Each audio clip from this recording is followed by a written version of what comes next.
తెలుగు సినిమాలపై ప్రేక్షకుల ఆదరణ క్రమంగా తగ్గుతూ బలహీన కంటెంట్, అధిక టికెట్ ధరల కారణంగా థియేటర్ల వద్ద జనసందడి తగ్గిపోతున్న ఈ సమయంలో ఈస్ట్ గోదావరి ప్రాంతంలోని థియేటర్ యాజమానులు షాకింగ్ నిర్ణయం తీసుకున్నారు. డిస్ట్రిబ్యూటర్లతో జరిగిన చర్చలు విఫలమైన నేపథ్యంలో జూన్ 1, 2025 నుండి తాము తమ థియేటర్లను మూసివేస్తామని స్పష్టంగా ప్రకటించారు.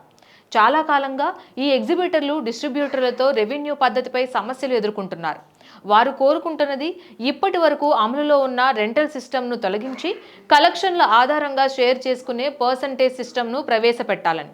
అంటే సినిమా ఎంత వసూలైతే దానికి తగినట్లుగా థియేటర్ యాజమానులకు వాటా రావాలని డిమాండ్. అయితే డిస్ట్రిబ్యూటర్ల సంఘం ఈ డిమాండ్ను తిరస్కరించడంతో ఎగ్జిబిటర్లు థియేటర్లను మూసే నిర్ణయం తీసుకున్నారు.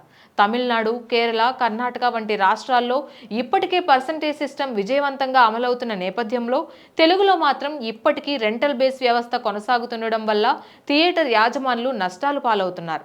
ఈ పరిస్థితిలో వేసవి సీజన్లో విడుదలకు సిద్ధంగా ఉన్న భారీ సినిమాల రిజల్ట్ పైనే కాక థియేటర్ల ఈ మూత కూడా పరిశ్రమపై తీవ్ర ప్రభావం చూపనుందని భావిస్తున్నారు.